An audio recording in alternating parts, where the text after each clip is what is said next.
currently headed to Barnes& Nobles.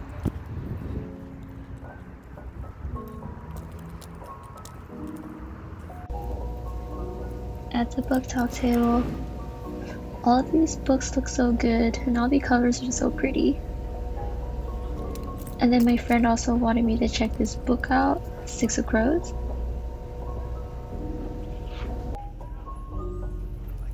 Found it.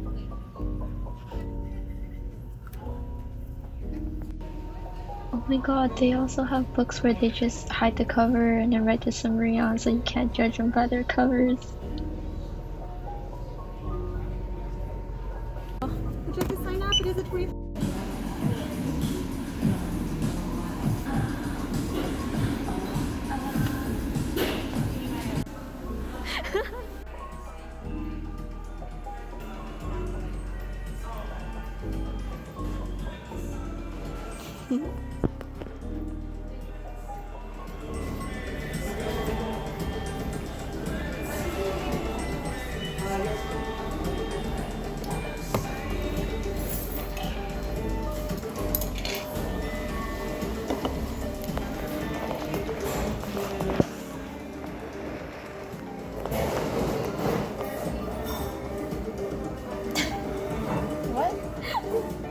Huh?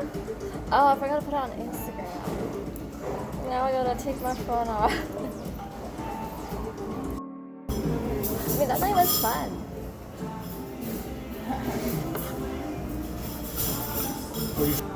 But I like, soy milk's okay, but like, I don't know, tofu I can't. What kind of soy milk are you trying? Huh? What kind of soy milk are you drinking? Soy milk's okay. No, what kind of soy milk though? I don't know, Vita soy? I love Vita soy.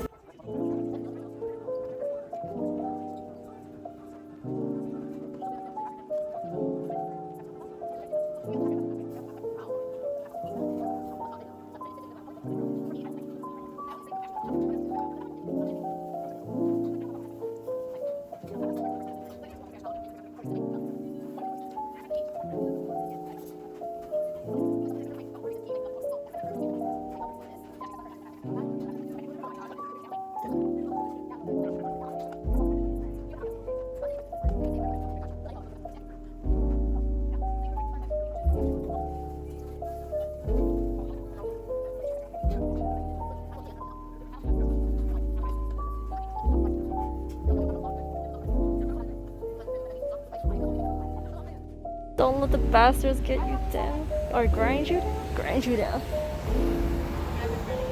What do you have?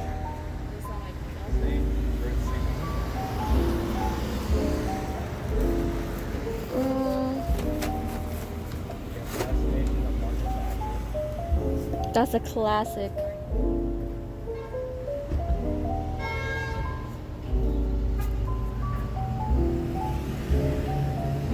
What books do you read usually? You want to read my to-read list? These pages like What's like the genre? Fiction? Romance? Oh, I like YA too.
at the beach. Oh, it's a video. I thought Yeah, it's never.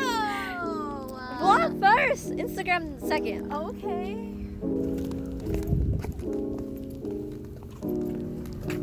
We're just walking. There's no wind. Yeah, it's hella hot. It's really nice that there's no wind, right? It's really hot. I'm feeling it.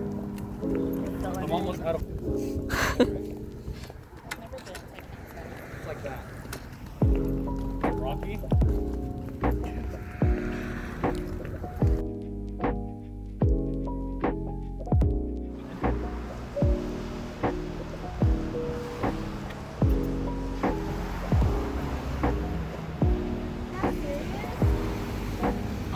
Do you want to keep walking?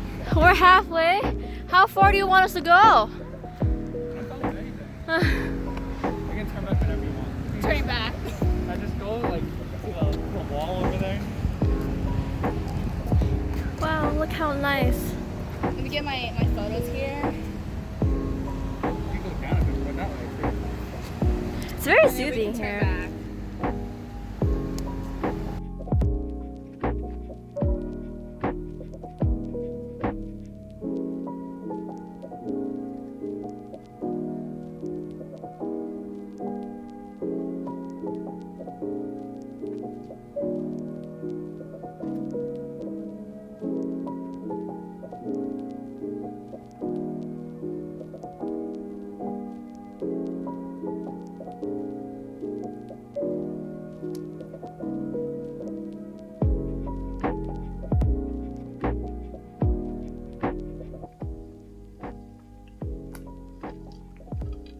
Hello. I have my coffee, but it's almost empty. Anyways, I'm gonna do the book haul that I actually never did when I got home from the bookstore. But the thing is, now it's 2 weeks later, and I already finished 2 of the books. So we're gonna start with those.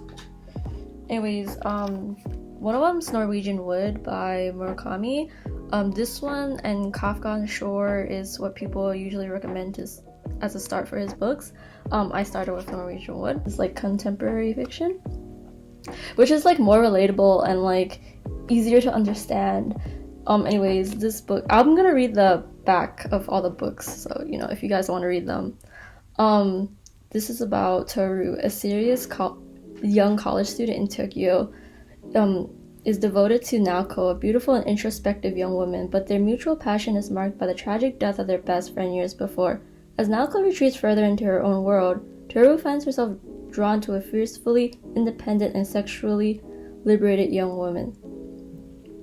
A magnificent coming-of-age story swept in nostalgia, Norwegian Wood blends the music, the mood, and the ethos that were the 60s with a young man's hopeless and heroic first love.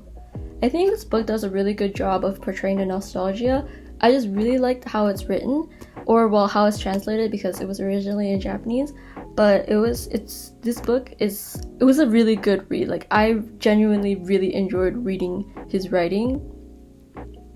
And it also reminded me of Catcher in the Rye, where I guess it's like similar because they're both like the main characters kind of like finding themselves and like you're seeing life through their eyes and like how they see life. And I think that's really interesting. Both the characters are like, both Holden from Catcher in the Rye and Toru kind of do things that are like not morally decent, I guess, but like it kind of makes sense for them to do. But what I liked about this book over Catcher in the Rye, like I genuinely do really like both books, would be that Holden comes from money and like he's able to do things because he has all this privilege, but then Toru, I guess he's not as well off, and it's just very interesting to see how like he kind of goes down that path. Anyways, I just really like this book. It was a good read, and I understand why everyone was like super hyped about this book.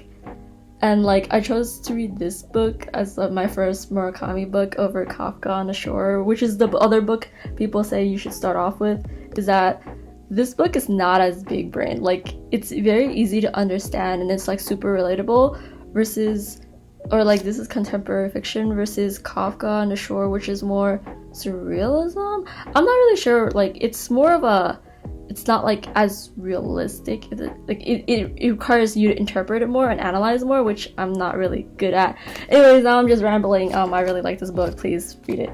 Anyways, the second book that I've already read would be The Maidens. This book was like popular on like Book Talk and BookTube, and it was like one of the year's most anticipated books because the first book by this author was really popular. It's right here, The Silent Patient. I haven't read this book. I decided to start with this one because the cover is really pretty, and this was like, I guess, trendy, like, but not I don't know. It was trendy, so I picked it up. This was also really up my area because I started getting into dark academia, which I didn't think I'd enjoy, but I actually really do like. I'm just gonna read the summary. Edward Fosca is a murderer. Of this, Mariana is certain, but Fosca is untouchable. A handsome and charismatic Greek tragedy professor at Cambridge University, Fosca is adored by staff and student alike, particularly by the members of a secret society, a female students known as the Maidens. Mariana Andros is a brilliant but troubled group therapist who becomes fixated on the Maidens when one member, a friend of Mariana's niece, Zoe, is found murdered in Cambridge. Mariana, who was once herself a student at the university, quickly suspects that behind the idyllic beauty of the spires and turrets and beneath the ancient traditions lies something sinister. And she becomes convinced that despite his alibi, Edward Fosca is guilty of murder. But why would the professor target one of his students? And why does he keep returning to the rites of Persephone, the maiden, and her journey to the underworld? When another body is found, Mariana's obsession with proving Fosca's guilt spirals out of control, threatening to destroy her credibility as well as her closest relationships. But Mariana is determined to stop this killer, even if it costs her everything, including her own life. So I feel like the summary and what actually happens in this book, there's like a disconnect, because from this summary I expected it to be more like the crimes and more everything would be more focused on Greek tragedy, which it is. It's just I expected there to be more. And then like it was a good read. It was like I couldn't put it down because I really wanted to know what happened next. I guess this is why they call it a thriller, but I just wanted to keep reading. I finished it in like 2 sittings. What else? It's just after I finished reading the book, I realized it wasn't as good as, like, thinking back to it, it wasn't as good as it was what I thought it was when I was reading through it. Like, I don't know, does it make sense? Like, while reading it, I was like, oh my god, this book is so good, I can't put it down. But like after reading it and reflecting on it, it wasn't actually that great. It was like an enjoyable read, don't get me wrong, but it wasn't that great after reflecting on it, because it seemed like the ending, I kind of expected that, but then I kind of expected it, but then for those who don't really like read or like aren't really into like crimes and stuff, like crime shows and stuff, it wouldn't have been predictable. But because I've like watched so many and read so many, like these tropes all kind of end up the same. And then what else? I guess the characters could have been more developed. Like I felt like the other side characters besides the main character could have been more developed. Like you kind of don't really get like a glimpse into what they're about. You just mainly see what Mariana's thinking, which is fine, which is totally fine, but I kind of wish like there was room for more character development of the side characters. But this was a good read.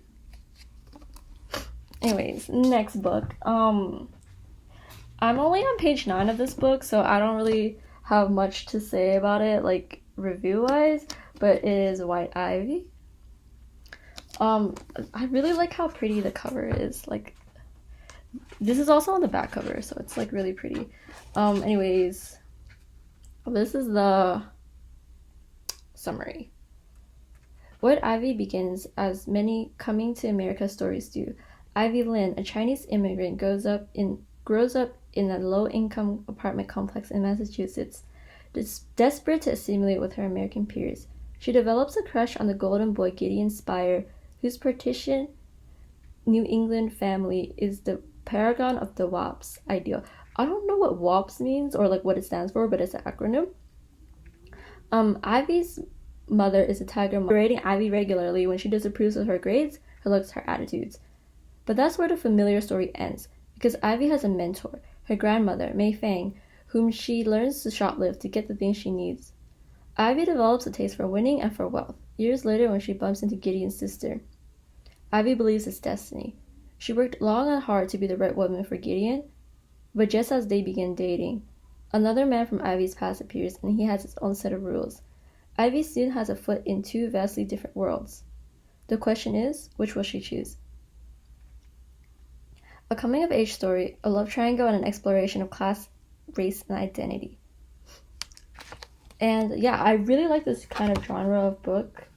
I just really like Asian American coming of age and like the American experience stories. Yeah, I'm gonna finish this and I'll let you know how I feel about it, but right now it's kind of eh. And then lastly, I got this book all because of this beautiful cover. I try not to judge books by their cover, but I really can't help it when some of them look like this. I'm just gonna read the summary. 3,000 years ago, humans were hunted by powerful races with wild magic until the treaty was formed. Now, for centuries, the elves have taken a young woman from Lorella's village to be their human queen. To be chosen is seen as a mark of death by the townsfolk. A marked 19-year-old Lorella is grateful to have escaped as a girl. Instead, she dedicated her life to studying herbology and becoming the town's only healer. That is, until the Elf King unexpectedly arrives for her.